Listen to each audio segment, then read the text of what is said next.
Hello everyone and welcome back to Genie Crafts. In today's video we are going to talk a little bit about a very different kind and unique kind of string portrait, that is fusion portraits, which is half black and white and half colored.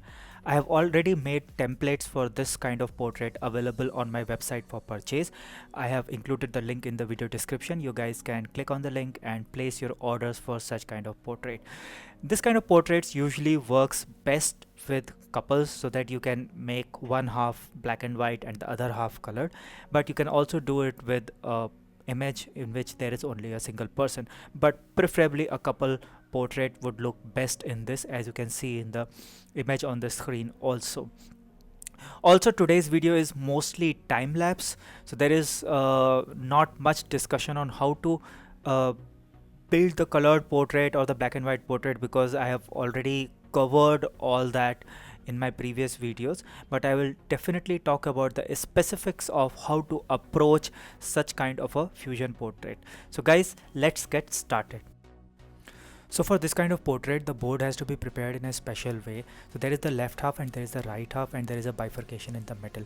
The numbering goes like this. For the left half, the numbering starts at the bottom of the board, goes till the top of the board, and then flows down the straight line from top to bottom. So from bottom of the board to top is 179 nails, 180 nails, and then from the straight line it goes from 181 till whatever number of nails are there in the straight line. Similarly, for the right half, the numbering starts at the top of the board and ends at the bottom of the board, and then goes from there towards the top. So right now you're only seeing the placement for the straight line for the left half, because the left half was the one I prepared first and then I prepared the right half.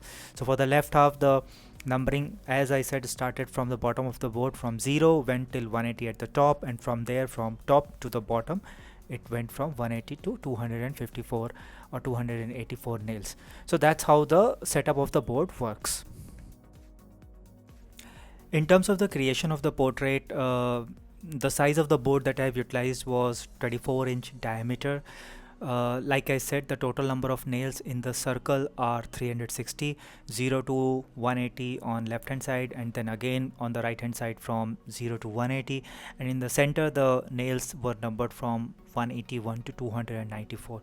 So for the center part, the central line that you see, the number of nails was decided depending upon the spacing between the nails. So I had spaced the nails 0.5 millimeter apart, and I tried to accommodate as many nails as possible in the central diameter of the board.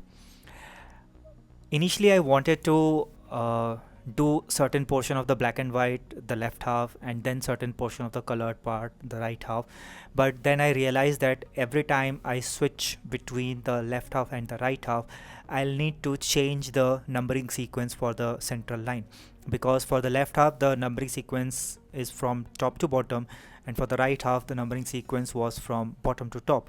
So every time I'll have to switch between it. So finally I decided to just focus on the left part first, complete the left part, complete the black and white part, and then focus on the right part. So when you look at the portrait closely, you will see that the colored part is slightly above the black and white part, because obviously the black and white part has occupied certain portion of the nail body in terms of the thread looping. So the colored part is slightly on top of the black and white part, but from a distance you don't find that difference in the heights or the placement of the black and white and the colored part. As you can see that the black and white part is slightly different. It's not just made of black threads, it's made of black and white threads. So this is something I discovered very recently, that if you want to make a black and white portrait or black and white string portrait, it's better to use two threads, black and white, rather than just using the black thread, because the amount of detail that you get just by including the white thread creates a lot of difference, and the output is much more clearer as compared to what you will get just on the black thread. But then all the algorithms for the black and white string portrait online just take into account a single thread, so that's a limitation. So what I did was that I slightly modified my colored string portrait algorithm by just using 2 colors rather than 5 colors, which I normally do, and I created the template for the black and white.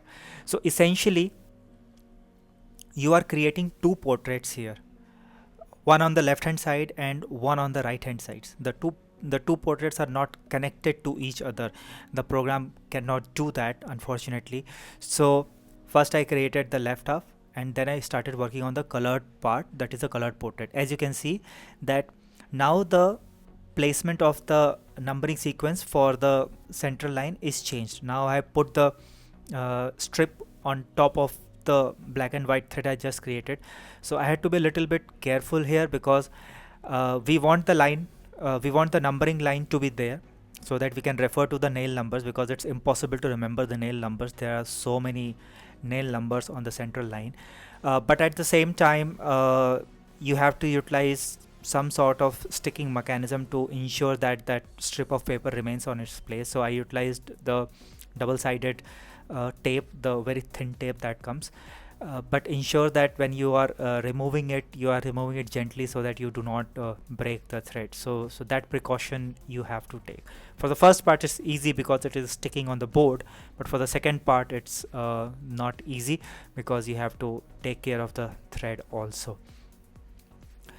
The thickness of the board was 1 centimeter, and it's not 1 centimeter, it's 11 mm, and the thickness of the thread that I have utilized is weight 80 polyester threads. For the colored part I have utilized yellow, magenta, yellow, red, cyan, black, white, and what color?